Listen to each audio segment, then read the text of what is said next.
In 2007, Transformers was everywhere. Theaters, toy aisles, even car dealerships. But buried under all that hype was one of the strangest movie promotions ever made. A contest run by Maxim Magazine. Yes, the men's magazine from the early 2000s. That promised three things: a trip to the Transformers premiere, a chance to meet Megan Fox, and your very own Jazz. This is a forgotten story of the Maxim Magazine Killer 3 Transformers movie contest. Killer3.com and enter for your chance to win a Pontiac Solstice GXP.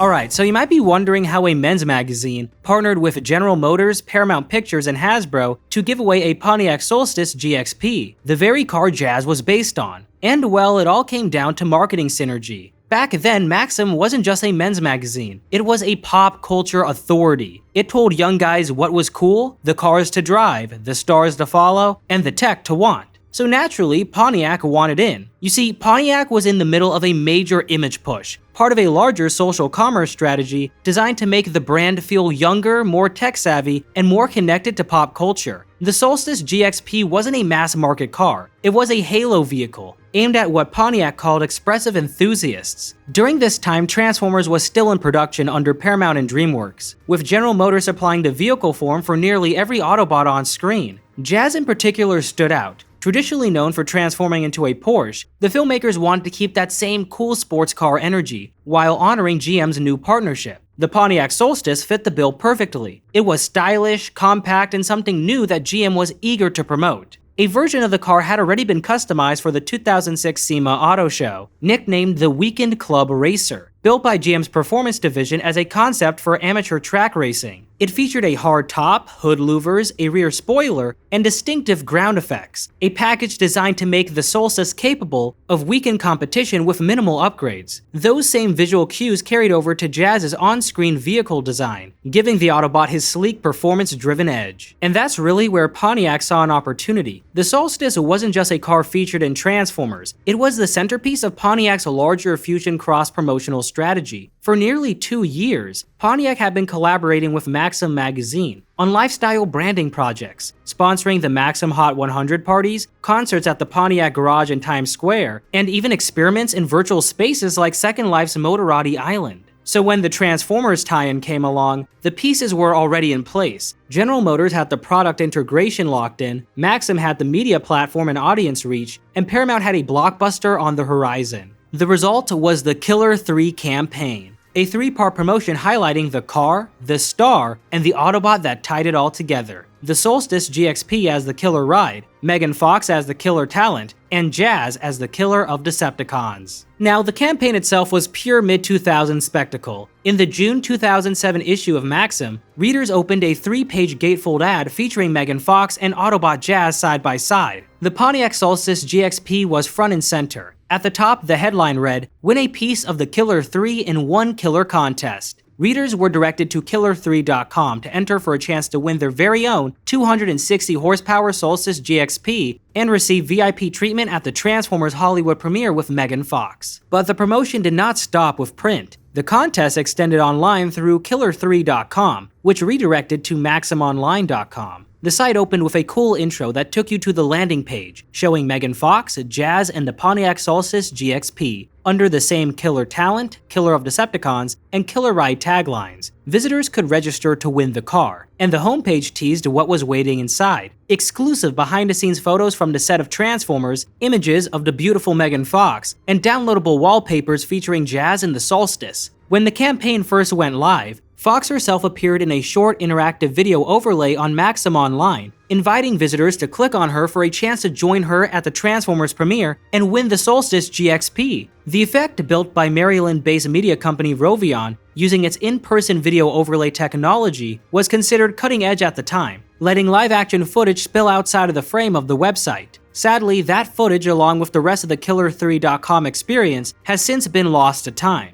And usually with movie promotions like this, that's where the story ends. You might remember the ad, maybe even the car, but you almost never hear what happened after, who actually won, or if anyone ever did. But in this case, we do know. The winner of the Killer 3 contest eventually shared his story on the Solstice forum, under the username Mr. Wiz. On January 20th, 2008, he introduced himself to the community and revealed that he had entered the Maxim Magazine contest months earlier. In his follow-up post on January 22nd, he explained how he had been contacted by Pontiac, informed that he'd won, and flown out to Los Angeles for the Transformers Hollywood premiere. There, he and his wife met Megan Fox, Peter Cullen, who voices Optimus Prime in the film, and Darius McCrary, who voices Jazz. After attending the after-party, which featured the movie's cars displayed on platforms, Pontiac later delivered his prize, a fully loaded 2008 Solstice GXP, finished in Sly Gray with a black leather interior, polished wheels, and an automatic transmission. In his later posts on January 26th, he shared photos of the premiere, describing the experience as surreal, growing up a Transformers fan and then standing beside Jazz's real-life counterpart. A few months later, on March 28th, he mentioned that he was planning to sell the car after his wife gave birth, explaining that it had fewer than 4,000 miles, and this post right here would be the final post on the forum. Whether he ultimately kept or sold the Solstice remains a mystery. Unfortunately, his photos have since been lost to time, but his story stands as the only first-hand account of the Killer 3 promotion ever documented online.